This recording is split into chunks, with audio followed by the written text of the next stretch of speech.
What's up, guys? What's going on? I'm Paul. This is Pauline Theology. I'm back. We're talking about Jonah. These past couple episodes, we're in Jonah chapter 1, verse 11 through 16. We're finishing chapter 1.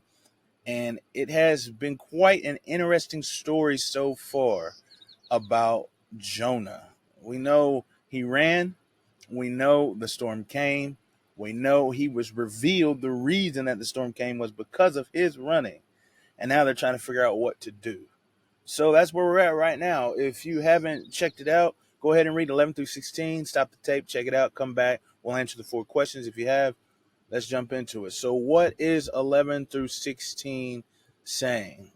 Well, like I said, they found out it was Jonah, and they know that it is his God, the God of the universe, is the one who has brought the storm upon them. And it's because Jonah ran from God, because Jonah is running from his service, his duty that God has called him to. And we could stop right there and just talk about how we need to do the will of God when he called us, because he has important plans. But what's so amazing to me, and we're going to see this today, is that despite our desire to do the opposite of what God calls us to do, other people are saved through it. Other people recognize God and then get a chance to make a decision left or right because of this. So God is not unable. He is not he's not impotent when we do something against him. He can actually even use those things to bring glory to his name. But that's an application on its own. We'll move that to the end. But what's it talking about? Well, they ask him, they say, man, what are we going to do to you then so the storm stops? Because, man, it's a huge storm. It's a scary storm. So what do we do to be able to get the storm to stop, man? And Jonah's like, hey, throw me over the boat. He says, hurl me. And we talked about hurl me, I believe, in a couple episodes ago when it said that God hurled a wind to cause the storm. And then because of the storm that God caused, it says the men hurled their stuff off of the boat, which is a reaction to the storm. The men were afraid. And then the next thing is now the men hurl, or actually Jonah says, hurl me off of the boat. So that's the next reaction. Is first the men's reaction, their fear, but then the next reaction is Jonah's desire to die. Because I don't think we think about this when we think about him saying, throw me overboard. Because we have that, most times we have that biblical mind frame, like, oh, now the fish is going to get Jonah, we know the story. But he's literally asking to be thrown into this treacherous storm, into the sea, in the middle of the sea, nowhere. And so the point is death, that Jonah would rather die than do the will of God. Because he could have said, hey, if you take me back to where I was, or take me to Tarshish, or not Tarshish, that's where he's going, take me to Nineveh, then the storm will stop. And I believe that may be the case. That may have been the case. But instead, he's like, if I'm dead, then the sea or the storm will stop raging on the sea.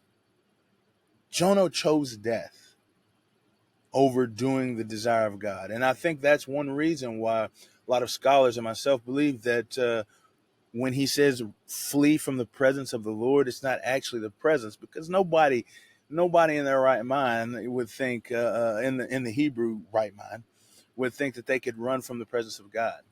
There are plenty of verses that say there is no place that he can be contained. Everywhere we go, he will be there. And so what he's doing is renouncing service. And he knows that he can't easily get away with that. And so he's like, I'll just die. He says, hurl me into the sea. Well, the men don't want to do that, man. They like, bro, we ain't trying to kill you, man. It ain't that hard, is it? It ain't that serious. So they try and roll back to the land, but they can't. They're not able to. They're not strong enough, because the power of the storm is too big for them to do that. And so because of that, man, they pray to Yahweh.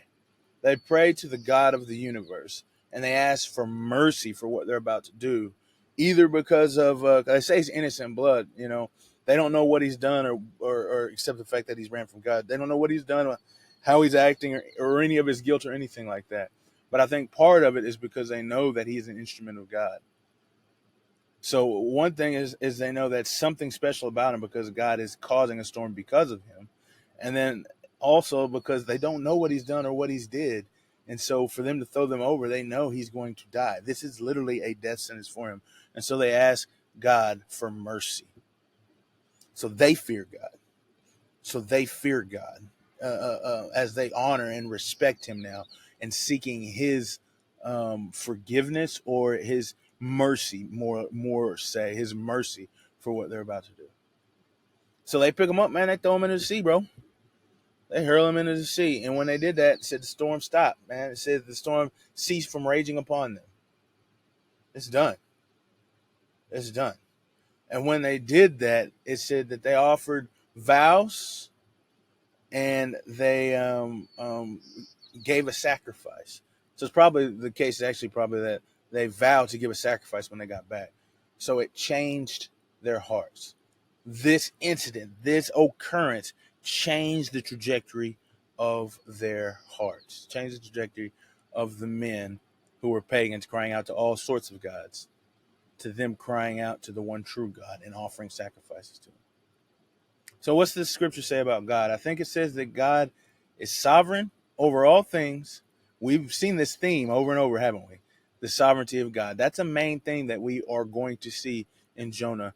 His control, his will, his desire. But another thing we're also going to see is also his kindness and his mercy. Those are two themes. I wish I would have said that at the beginning. I should have said that. But keep that in mind as we go through the sovereignty of God and then his kindness and mercy. So the sovereignty of God is that the men could not leave the storm. They could not row back to shore. It was impossible for them to do because that was not what God had desired to happen. God, in his power and his majesty, is able to control all situations, and he does in this case as well. But also, God is merciful. The two themes that we're talking about in this book, we see it right here because in his mercy, in his grace, these men got to be with Jonah and see the power of God. Therefore, they came to a knowledge of God. And then their lives were changed. They got to face the true God and see who he is so that way they could change their perspective in the world. And so, what is this saying about man? Well, I think it's saying that we need, as men, to recognize God and then submit to him. Recognize who God is, our position before him, and then submit to him. That's what it's saying about man. Simple as that. And then finally, our application, man, is if you don't know him today, man, know him and love him. Submit to him, man. Honor him because he is so good. That power and that might and that fear that he can invoke, man, when we're on his side, he does those things for us. He does those things for our good. He is on our side and he is for us to use all of that will and that power for us because he loves us, man. Get on his team, man. Get on his team. And then I think one more thing is that we should be actively witnessing. They asked him, "Who are you?" He says, "I'm a Hebrew."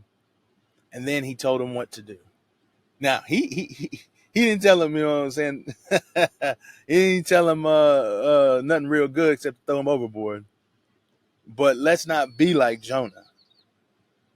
Let's do what God has called us to. And then when we talk about what is going on in our life, what's going on with you, how are you, share the gospel. Let them know the goodness of God so that lives can be changed. All right, guys, man, I appreciate you, and I will see you in the next episode.